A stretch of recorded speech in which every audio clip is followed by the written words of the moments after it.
So while growing up in Ghana and South Africa, I've been able to experience rural Africa for what it really is.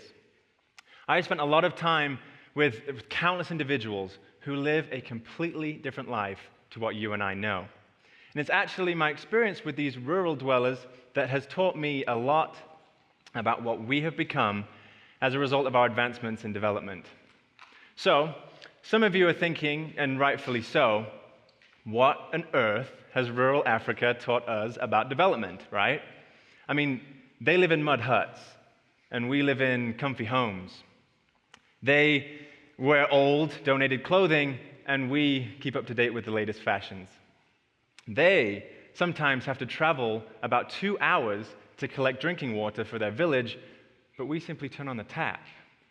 So what have they taught us about development? Among the many things, today I'm only going to address one thing, and it's very simple.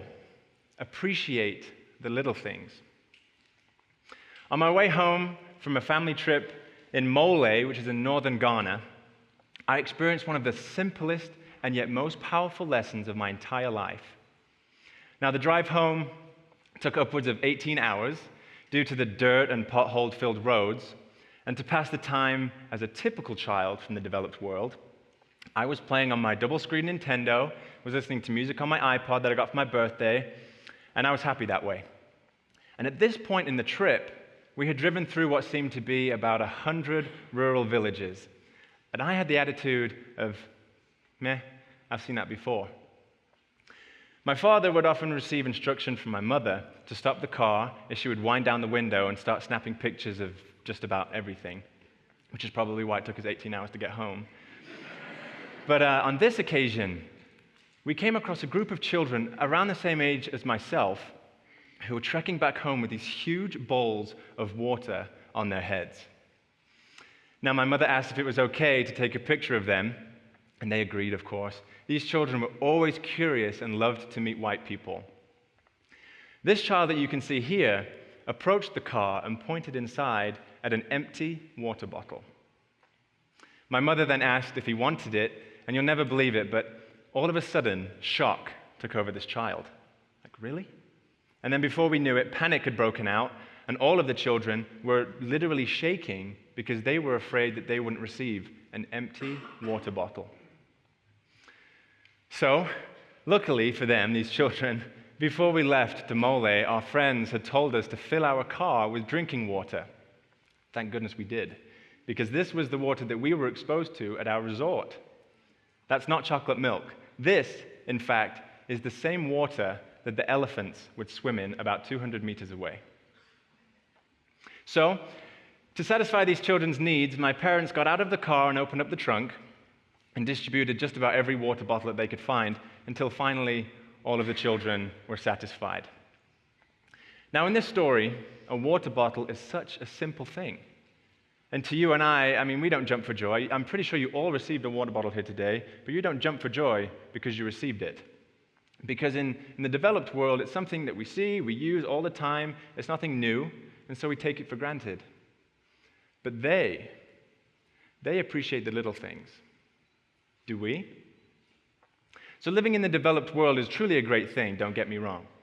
But I believe that the exposure that we have to such amazing products changes us at such a young age. Now, I can bet that most, if not all of you, have been to the store at some point or another and have seen young children scream and cry because they want yet another toy car or doll, am I right? And so these children in the developed world, they feel almost entitled and needy to getting the new toy because there's always a toy that's bigger and better, and then their old toys, the toys they got maybe 2 weeks ago that are now old, become something that they don't want to play with anymore. On the contrary, when I was traveling in southern Mozambique, I was able to experience the rural African children's perspective on playing with toys. So, to set the scene, I was driving with a good friend of mine on the way to the beach. We got lost, and we came across this absolutely beautiful village. I remember it as clear as day. There were goats and chickens just running across the road. There were villagers seeking shade underneath their trees or in their huts. It was a beautiful sight. But then I saw it. I saw two children and they were chasing after an old, rusty bike wheel. They would hit it with a stick and just chase after it. How simple is that? Now, these children were actually laughing, and they were happy and content. My biggest regret about that trip was not stopping the car like my mother would have done to take a picture. But this next picture is just as powerful. Here you can see a few children. They're playing with a pot lid and an empty tin can, and they push it through the dirt or the sand with a stick. This is arguably trash, right? But when my mother took this picture, we can remember that they were actually giggling and laughing as well. They were happy, they were content with the very little that they had. They appreciate the little things. Do we? Now, I can guarantee you that these children would never scream and they would never cry because they want another plastic toy. I believe that we should teach our children in the developed world to appreciate what they have and to maybe play with it for a couple more weeks before we get them a new toy. So, this is an amazing story here. So, my parents organized a great trip for us, and they organized to take my siblings and I to a Ghanaian stilt village, which, as you can see, is a village that was built on stilts over a lake. We went with the intent to distribute underwear to the children, and so we set off with our guides and canoes until we came to this magnificent site. I just couldn't believe that people actually lived on sticks. So we spent some time with the people there, and then we approached the chief of the village and asked if it would be okay to distribute those underwear that we brought to the children. He agreed and went off to round up all of these anxious kids. I remember I was standing at the edge of what seemed to be the village hall. I remember looking down, and beneath my feet I could see the lake through the cracks in the wood. But my attention soon turned to the flood of children that entered the room. It was a familiar sight. I'd seen it before. A mixture of panic, excitement, and almost stress on these children's faces. And I thought to myself how odd it was. They're just getting in line to receive some underwear, but of course I was a typical teenager from the developed world. It was an easy thing that I took for granted. I had clean underwear that I'd wear every day, and these children had holes in theirs, and some of the kids would hold their underwear because the elastic was gone. I remember seeing children receive their 2 pairs of underwear, run off and hide it just to get back in line, hoping that they'd get another pair. Of course, we didn't mind. Now, I'm going to go out on a limb here, and I'm going to say that most of you are just like I was, and you wouldn't jump for joy to receive a brand new pair of plain white underwear. Or maybe you would, but this is just another example of those small and simple things that we so easily take for granted. But they appreciate the little things. Do we? Now, I would argue that a lot of these small and simple things that I'm addressing today can actually encompass some rather large and significant things in our lives. For example, having a place to live. That's a big deal, right? We need a place that we can eat, that we can sleep, that we can maybe study or work. But after we get a new house or apartment, we kind of forget about it, right? Because it just is there. It's just a part of our life. We don't think much about it. Sometimes we don't have time to think about it. But I learned a very special lesson within the first year of living in Ghana. So we made friends with some Ghanaian brothers. Now, these brothers made a living by weaving and selling beautiful baskets. And these brothers actually traveled to the city of Accra seeking education and employment, like many other rural dwellers. So after we befriended these people, or they befriended us, we invited them over to our home. Now, to give you some context, those who would travel to a third world country would typically live in a pretty nice house. So, our house was new. It was large. It came with a pool. It came with a tennis court. It was in a quiet part of the city, and yet close enough to everything that we would ever need. And that is what I was used to. I didn't think of anything different. I didn't expect anything different, and that was just my life. Until one day, these brothers invited us to their home. Now, I can remember it, again, as clear as day. It was actually awful. The drive to their developing town was noisy and busy, and there were pedestrians and cars absolutely everywhere.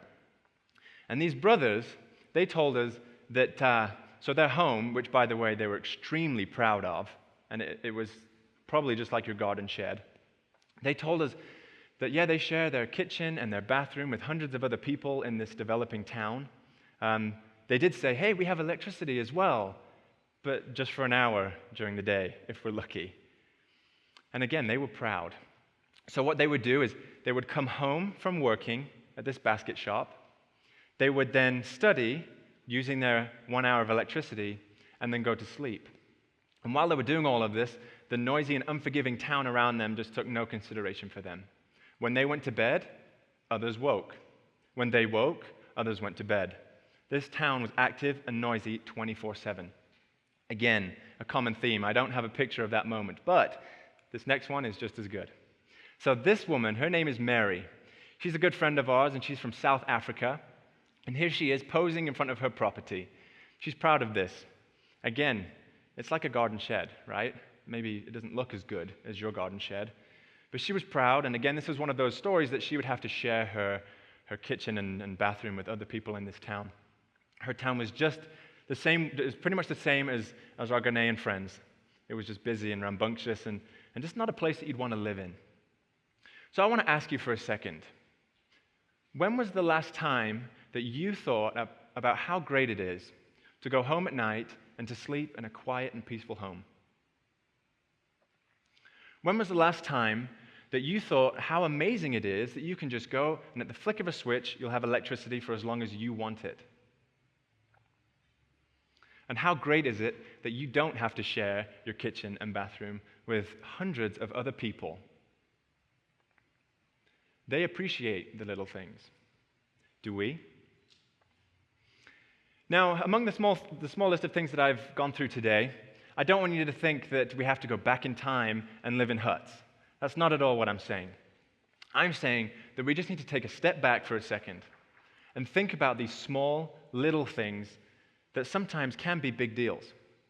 And I would argue that when we do this, we will see how great we've got it, because I believe we don't know how good we've got it. A nonprofit company called Water is Life went to rural Haiti, and they filmed the following clip. I hate when my phone charger won't reach my bed. I hate when my leather seats aren't heated. When I go to the bathroom and I forget my phone. Le mette radio dans machine à laver, yo commence sentir. I hate it when my house is so big. I need 2 wireless washers. When my maid gun makes my hot water taste too cold. When I have to write my maid a check, but I forget her last name. M'pa ka écrit message devant marcher en même temps. Moi te quitté casse moi en bas. Moi rayi les voisins a bloqué internet là. I hate it when I tell them no pickles and they still give me pickles.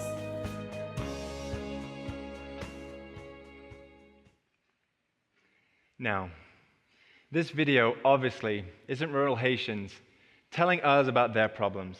No. It's them telling us the kind of problems that we in the developed world think we have. We don't know how good we've got it. But they appreciate the little things. Do we? So yes, a lot of the pictures that I've shown you today are of happy rural Africans. And yes, they are happy, which might contradict some of the things that you see on TV. But, again, don't get me wrong, they do have their fair share of problems. But so do we. I believe that our advancements in development have somewhat blinded us to these little things that are actually quite significant in our lives. I think that this blindness can cause us to become needy, unappreciative, demanding sometimes. And this needs to change. We need to change this about ourselves. And appreciating the little things is a good place to start. They appreciate the little things. Do we?